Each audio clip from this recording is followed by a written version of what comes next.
नमस्कार विद्यार्थी मित्रांनो, स्कॉलरशिप आणि बरंच काही या आपल्या यूट्यूब चॅनलमध्ये तुम्हा सर्वांचं पुन्हा एकदा मनापासून स्वागत।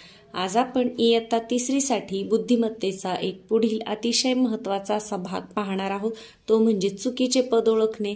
काही प्रश्न हे याच्यावरचे अगदी सोपे असतात, पटकन जमून जातात, तर काही प्रश्नांसाठी थोडासा विचार करावा लागतो। तर कोणता प्रश्न कशा पद्धतीने चुटकीसरशी सोडवायचा हे आज आपण शिकणार आहोत। तर व्हिडिओला सुरुवात करण्यापूर्वी नेहमीप्रमाणे माझी एक रिक्वेस्ट की चॅनलवर नवीन असाल तर सबस्क्राइब करा आणि व्हिडिओ आवडल्यावर व्हिडिओला लाईक करायला अजिबात विसरू नका।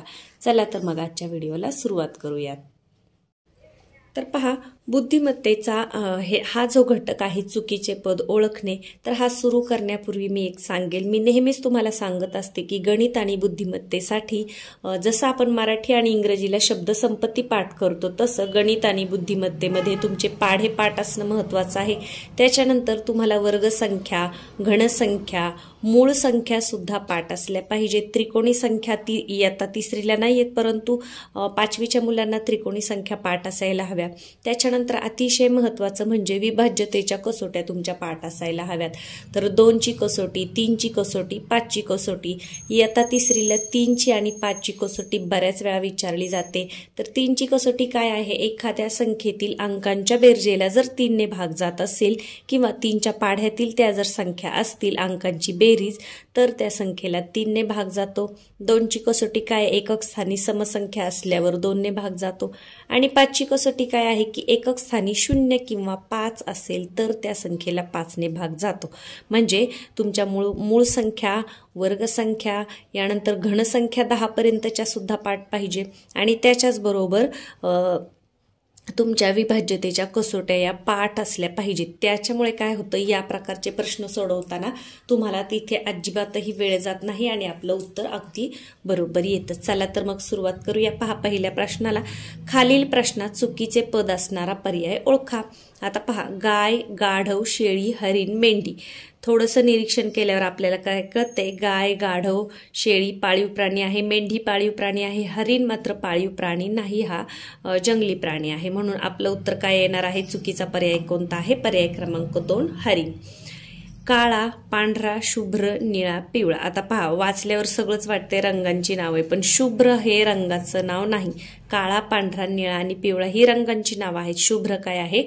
शुभ्र हे पांढऱ्याला म्हणतो आपण पांढरा शुभ्र, म्हणजे याच्यातलं वेगळं काय आहे? चुकीचं शुभ्र, पर्याय क्रमांक 2। पुढे पहा, चाकवत, पालक, वांगी, मेथी, आंबट चुका। आता बऱ्याच विद्यार्थ्यांना आंबट चुका ग्रामीण भागातील विद्यार्थ्यांना माहिती आहे, ही पण एक पालेभाजी आहे, ही पण पालेभाजी, ही पण पालेभाजी, चाकवत सुद्धा पालेभाजी।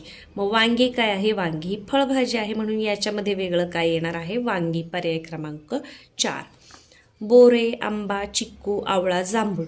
फळं जेव्हा देतील तेव्हा त्यांचं बऱ्याच वेळा बियांच्यावर आधारित प्रश्न असतो। पहा, बोरामध्ये एकच बी, आंब्यामध्ये एकच बी असते, आवळ्यामध्ये एकच बी असते, जांभूळमध्ये एकच बी असते, चिक्कूमध्ये मात्र एकच बी नसते, तर 3, 4 किंवा 4, 5 बिया सुद्धा चिक्कूमध्ये असतात। मग याच्यातलं वेगळं काय आहे? चिक्कू। तर या पद्धतीने करायचं नाही तर काही विद्यार्थी असे म्हणतील की हे सगळं गोड आणि आवळा तुरट म्हणून आवळा बाजूला काढतील। असं करायचं नाही। फळांचं जेव्हा येतं तर शक्यतो त्यांच्या बियांचा विचार करायचा की कोणत्या फळामध्ये किती बिया असतात। यानंतर मोगरा, जाई, जुई, आबोली, चमेली। पहा, मोगरा हे सगळी फुलं सुगंधी आहे। आबोलीला म्हणजे एवढा छान वास येत नाही मोगऱ्या इतका, आणि हे सगळे पांढरे असतात, चमेली, जाई, जुई, मोगरा। आबोली मात्र पांढऱ्या रंगाची असते का?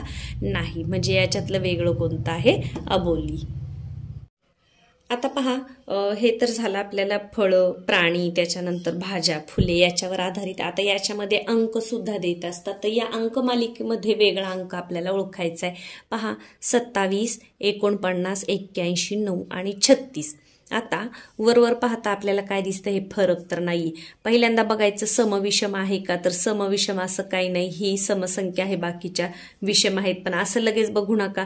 यानंतर विभाज्यतेची कसोटी लागते का बघायचं, पण थोडंसं 1-2-3 मिनिटं निरीक्षण केल्यावर काय लक्षात येतं? 49 7चा वर्ग आहे, 81 9चा वर्ग आहे, 9 3चा वर्ग आहे आणि 36 6चा वर्ग आहे। म्हणजे या सगळ्या वर्गसंख्या आहेत, परंतु 27 ही वर्गसंख्या नाही, म्हणून आपलं उत्तर काय असणार आहे? पर्याय क्रमांक 1 27। यानंतर पहा, 71, 73, 75, 77, 78. आता हे सगळे 70च्या पुढचे किंवा 70च्या ओळीमधले अंक आहेत. तर हे सगळे पहा विषम विषम विषम आहेत. 78 मध्ये मात्र 8 हा सम अंक आहे, म्हणजे याच्यातलं वेगळं आहे. 78 पर्याय क्रमांक 4. आता पहा 56, 54, 52, 51, 48. इथं दिसताना काय दिसतं? इथं सम विषम असं काही नाही. मूळ संख्या वर्ग संख्या सुद्धा आपल्याला दिसत नाही. सगळ्या 50च्या किंवा 50च्या दरम्यानच्या संख्या आहेत. तर आपल्याला अशा वेळेला काय करायचं? फरक पाहायचा. या दोनमध्ये कितीचा फरक आहे? 56 मधून 2 कमी केले 54 आले. 54 मधून 2 कमी केले 52 आले. 52 मधून 2 कमी करायला पाहिजे होते आणि इथं 50 पाहिजे होतं. 50 मधून 2 कमी केले तर बरोबर 48 येतात. म्हणजे चुकीचं पद कोणतं आहे? 51 हे चुकीचं पद आहे. पहा, निरीक्षण केल्यावर पहिल्यांदा बघायचं समविषम आहे का, वर्गसंख्या आहेत का, एखाद्या पाढ्यातल्या आहेत का, आणि हे काहीच लागू नाही झालं. कधी कधी अंकांची बेरीज सुद्धा असते. बेरीज नाही लागू झाली तर इथे आपल्याला बघितल्यावर कळतं की इथे फरक म्हणजे संख्या कमी कमी होत चाललेली आहे 2-2च्या फरकाने. मग इथे आपण फरक काढून बघायचा आहे. आणि हे तोंडी सुद्धा येते, याला कच्च्या कामाची गरज नाही. पुढे पहा 150, 267, यानंतर 549, 741, 344. आता वर्गसंख्या असू शकतात का? नाही, वर्गसंख्यांच्या जवळपासच्या या संख्या नाही. वर्गसंख्या ज्यांच्या पाठ असतील त्यांच्या असे प्रश्न लगेच लक्षात येतात. पहा जसं 1चा वर्ग 1, 2चा 4, 3चा 3, 3 9, 4चा 16, 5चा 25, 6चा 36, 7चा 7 7 49, 8चा 64, 9चा 81, 10चा 100, 11चा 121, 12चा 144, 13चा 169, 14चा 196. आपल्याला याच्यातलं काही दिसतंय का? काहीच दिसत नाही. मी हे वर्ग मुद्दाम म्हणून दाखवले कारण तुम्ही सुद्धा रोज 25-20 पर्यंत तरी वर्गसंख्या या तिसरीतल्या मुलांच्या पाठ असल्या पाहिजेत, म्हणून मी मुद्दाम यावेळेस म्हणून दाखवल्या. पहा आता आपण याच्यातलं वेगळं बघू. आपल्याला वर्ग दिसत नाही. फरक सुद्धा पहा, इथे 150, इथे 200, मग 200 वरून डायरेक्ट 500, 500 वरून 700, 300, म्हणजे इथं वर्गसंख्यांचं लागू होणार नाही. मग अशा वेळेला काय करायचं? अंकांची बेरीज पहा किंवा विभाज्यतेची कसोटी लावून पहा. आता पहा 5 आणि 1 6, 6ला 3 ने भाग जातोय.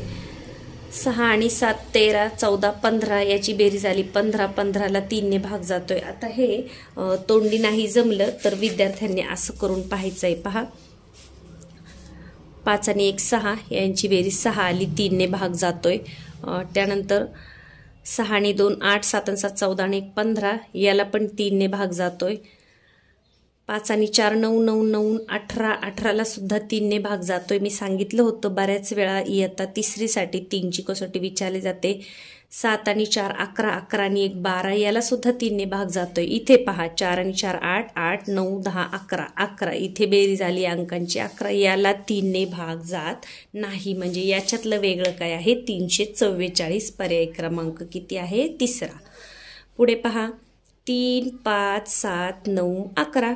बघितल्यावरच कळतंय. काय कळतंय? या मूळ संख्या आहेत. 9 मात्र मूळ संख्या नाही. 9 3च्या पाढ्यात येते, त्याच्यामुळे 9 ही मूळ संख्या नाही, ही संयुक्त संख्या आहे.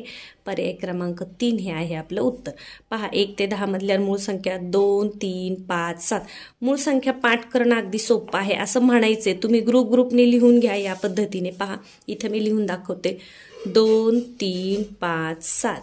त्यानंतर हे पहा 11 13 17 19 23 29 31 37 41 43 47, या 100 पर्यंतच्या लिहून काढा आणि सारख्या सारख्या त्या नजरे खालून घातल्या म्हटले की आपल्या आपोआप पाठ होतात. पहा 2 3 5 7 11 13 17 19 23 29 31 37 41 43 47 53 59 61 67 71 73 79 83 89 आणि 97, अशा 100 पर्यंतच्या या ज्या मूळ संख्या आहेत त्या वारंवार वाचल्याने तुमच्या नक्कीच पाठ होतात. अजूनही तुम्ही जर पाठ केल्या नसतील तर आपल्याकडे महिन्याभराचा वेळ आहे परीक्षेसाठी, तर त्या रोज 2-3 वेळा नजरे खालून घाला. अगदी तुम्ही शाळेत असताना सुद्धा तुम्हाला थोडासा जर वेळ मिळाला 2 तासांच्या मध्ये किंवा शिक्षक तुमचे काही कामात असतील आणि तुम्हाला जर अभ्यास करायला सांगितलं असेल तर त्यावेळेला तुम्ही हे पाठांतर करून घेऊ शकता. तर याच्यामध्ये काय आहे? 9 हे वेगळं आहे.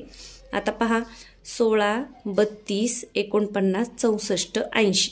आता इथे काय आपल्याला दिसते, वर्गसंख्या दिसतात का नाही, समविषम नाही, हे सगळंच सम आहे, ही एकटी आहे विषम. मग अजून पहा 6 आणि 1 7, किंवा मग ह्या कोणाच्या पटीत आहेत का पहा. 16 1 16, 16 2 32, 16 चौक 64, 16 पंच 80. 16च्या पाढ्यामध्ये मात्र 49 नाहीयेत.